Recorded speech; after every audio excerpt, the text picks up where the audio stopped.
I can't help if you don't talk to me. You won't believe me. If you tell me you saw Bigfoot or some creature in the woods, I will believe it. I promise. Tell me your story. There were no creatures, spirits, or monsters. It was just me. It was my first time as a caretaker in Yellowstone. I barely knew the place, but when I saw it for the first time, I fell in love instantly. I was in complete awe of it. The mountains that reached up to the clouds and the valleys which cut beneath them. The forest which ran vast and all-consuming throughout. And then there was the wildlife. It was overwhelming in its beauty. People left the park in November for the winter season. And that's when I came in. I was to remain there until the plows could reach me towards the end of winter. I was the only one in my section, alone for miles and miles. My job was to clear the snow off the roofs of some of the buildings and structures. That was pretty much all I was supposed to do, but it kept me busy. There was always more snow to clear. I enjoyed the solitude. I'd been craving it for some time. When night fell, my cottage was the only source of light. The entire landscape, mountains, rivers, and the forest, all of it was dark. It was like an ocean of black, if you can picture it. And a tiny pin drop of light in the middle. That was me. I read books and made dinner. That's how I spent my nights. One day there was a storm.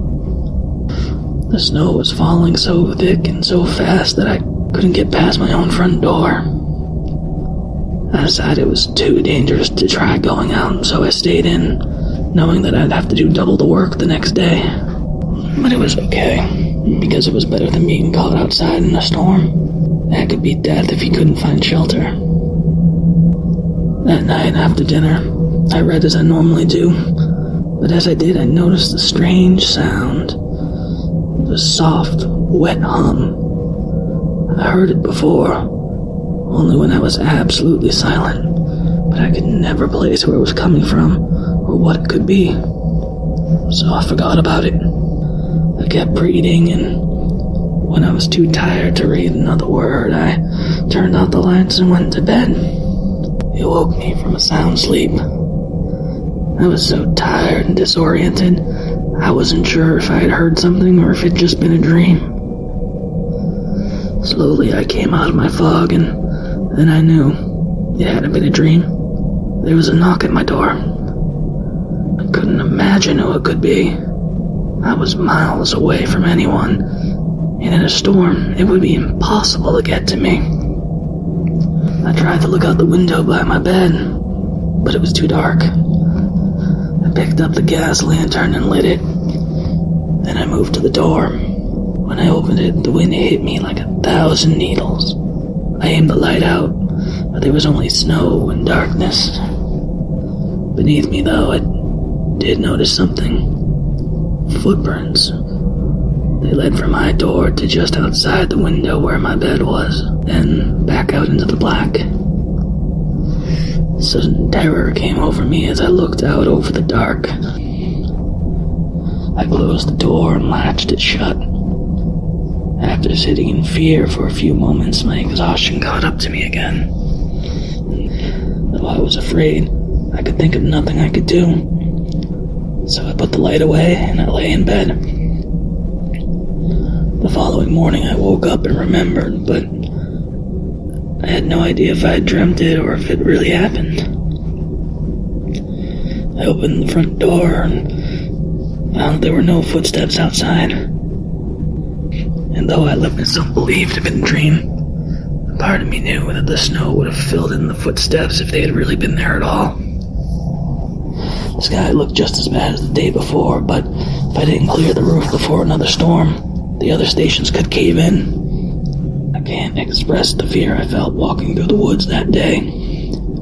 Any noise sent shivers up my spine. I was convinced someone had been there last night, watching me sleep. But if it was true, why wouldn't they wait for me to open the door? And how could they have survived the storm? I cleared the roofs from the other buildings, and as I did, it began to snow again. By the time I started my journey back to my cabin, the snow was too thick to see through. I was caught in it, and worse, I was lost. My compass seemed to be working, but the more I followed it, the less I recognized my surroundings. My feet burned from the cold, my bones shivered. Then, darkness fell. I thought that was it. I would die right then and there, frozen in the woods. And then I saw a light. I thought maybe I had left the lantern on, but I remember turning it off. But I didn't care either way. I was glad because the closer I got, the more I realized that yes, it was my cabin, and I was home. The door was locked when I tried to pull it, but how could that be? Unless I was wrong. Maybe this was someone else's cabin. Maybe I wasn't as far from the other caretakers as I originally thought. I knocked and waited. The wind blew cold all about me. I moved to the window and saw the person inside. It was me. I stumbled back into the woods and hid. I watched as the person inside opened the door and looked out, the lantern held out ahead of them. I watched closely, trying to understand. Then they quickly went back inside and closed the door, as if they were afraid. Against all odds, I found my way back to the buildings I had cleaned and slept inside. I nearly froze to death that night. The next morning, I stood in the woods and watched the cabin for as long as I could before approaching it. When I finally did, I found it empty, and the door was unlocked like I'd left it. It felt foreign to me now, like I was in someone else's home, like when you have to stay at a stranger's house, except all the things in it were mine. The only thing familiar was the smell. It was tart and sour, but in my time here I'd grown to love it, and I was home. Outside, the world was frozen. The life and beauty I had been struck by when I first arrived had long since faded. I was afraid of the day because I could look out my window and see what was outside. I didn't want to see. But of course, the day was nothing compared to night. I needed the heater, but it lit the cabin from inside. I felt naked, exposed. I couldn't see anything past the windows. The only thing in them was my own reflection. I lifted the mattress off the bed and leaned it against the glass. I didn't need the bed. I had no intention of sleeping that night. I sat across from the door and watched it. Every time the wind blew and shook the door, I felt my stomach turn cold. At first, I couldn't tell if I was really hearing what I thought. The screams swelled and faded, or maybe they were just shrieks of wind pushing through the pines. I found the lantern and opened the door. The world was black. The light ahead lit only a few feet in front of me. I could see snow on the ground, snow falling in tiny specks, but nothing else. When it came from my right, I would aim the light towards it. Seconds later, it would be on my left. It was in front of me. It was behind me. It was close. It was far. I was terrified, and before long, my fingers began to burn. I had to go back. When I did, I put the mattress back down on the bed. I was too tired. Fear and vigilance had taken it all out of me.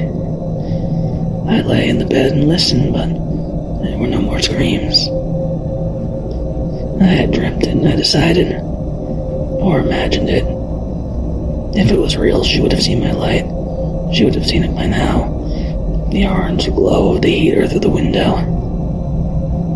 If it was real, maybe I would see her footsteps in the snow in the morning. Or perhaps she would wake me with a knock. These thoughts swirled in my mind, but I knew they were nonsense. I just needed sleep. And so I closed my eyes and did just that. The following morning I woke up and remembered that I had no idea if I had dreamt it or if it really happened.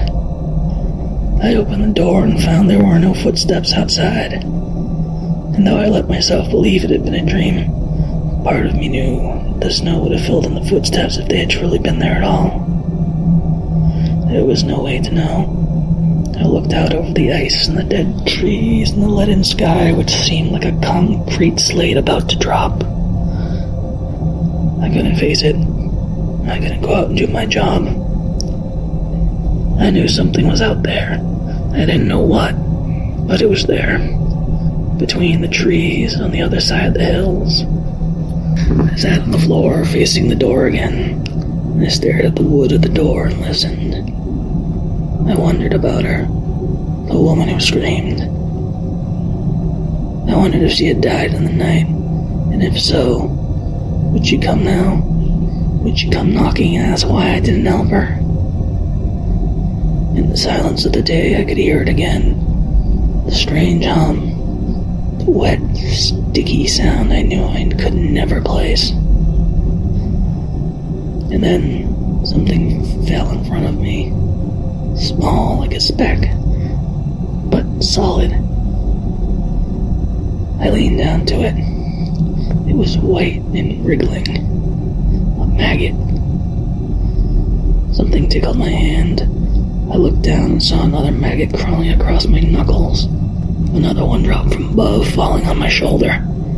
I lifted my eyes up. On the ceiling, there was the shape of a small square door. I had forgotten about it. Forgotten about the attic. It was too small to go into, meant only for storage. At the edge of the square door, maggots writhed and dropped. Something was there. Something had been there the whole time. That I could place it now. It was the sound of 100,000 maggots feasting. I moved the heater to the center of the room and used it as a stepping stool. I climbed it and reached for the door on the ceiling. The smell, the familiar smell I've grown to love, was overpowering here. My eyes stung, my throat closed. I lifted my head to the attic. His small body entirely covered by them. A blanket of maggots so thick I couldn't even see him. Did you remember then that you hadn't come alone? Yes, I remembered. They still haven't found your wife. Is she up there in the hills? Just behind them. They'll have to wait for the thaw. It was a brutal winter. I tried to tell her there was nothing out there. Nothing but ice. But she ran anyway. She ran for me when she saw what I'd done to our son. She ran begging for help. Screaming for it. But there was no one out there. I listened to her screams until they died down.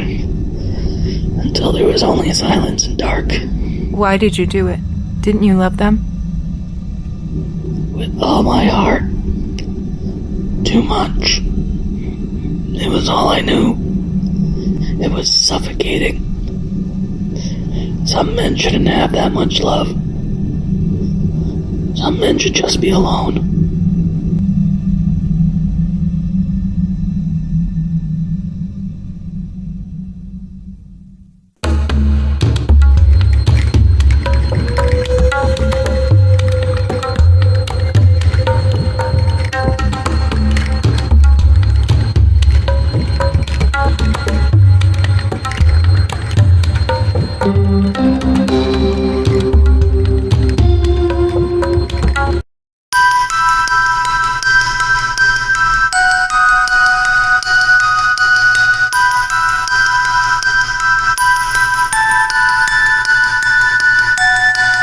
Jack and Linda were devastated one night in 2015 when their beloved dog Huck had gone missing one day during the summer.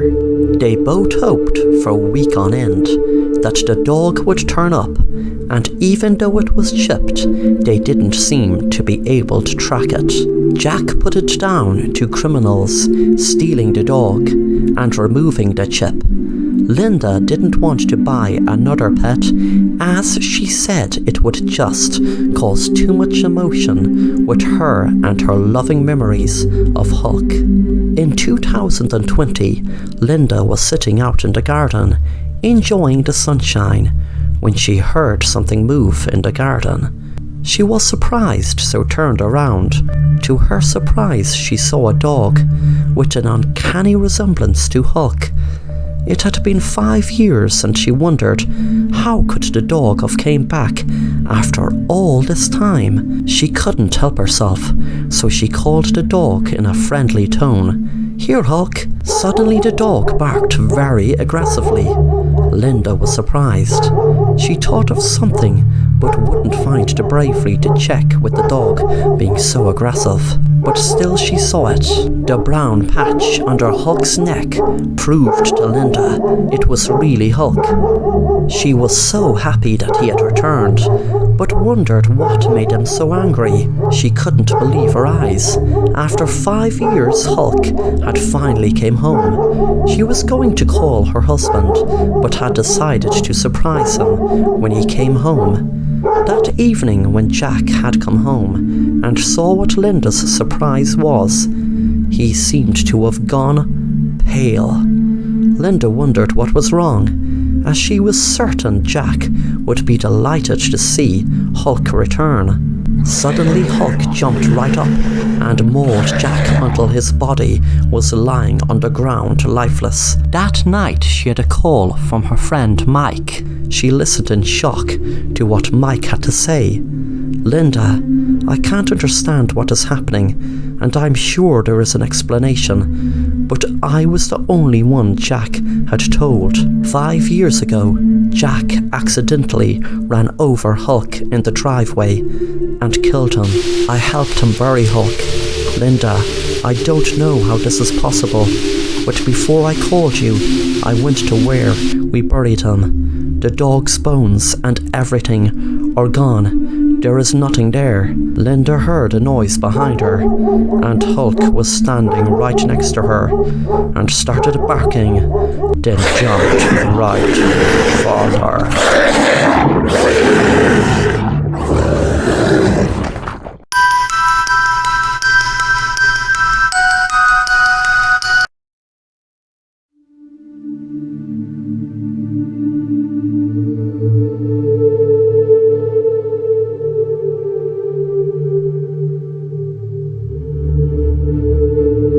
Susie was feeling down as she had no cell phone for a whole 3 days.